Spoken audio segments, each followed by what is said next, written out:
Here's a question I get asked sometimes. Do you have to have an entrepreneurial mindset in order to be a good entrepreneur? Or is an entrepreneurial mindset something you're born with? Okay, let me kind of tackle that.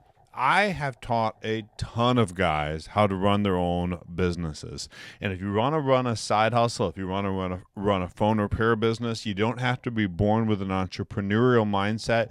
You just need to know how to persistently work systems. If you can systematically do a process, you can build a business. Now, if you're going to be a serial entrepreneur where you start a whole bunch of businesses, yes, maybe you got to have someone broken in your head where you tolerate a ton of risk and you're willing to try things relentlessly.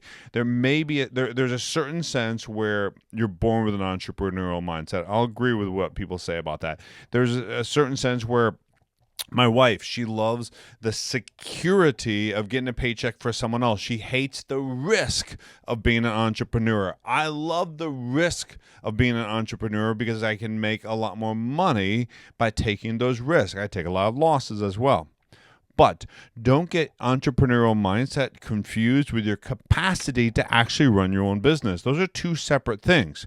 You can run a business if you can follow processes, work with people, and serve people consistently. If you can do that, you can run your own business.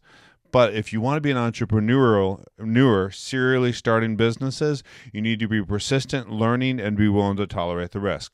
So I'd have to agree that an entrepreneurial mindset is something that you kind of need to be born with, but that doesn't mean you can't run your own business. I want to encourage anyone who watches my channel, you can run your own business. All you got to do is just be persistent, relentless in learning, or hire a coach like me. I'll show you exactly how to do it. Have a good one.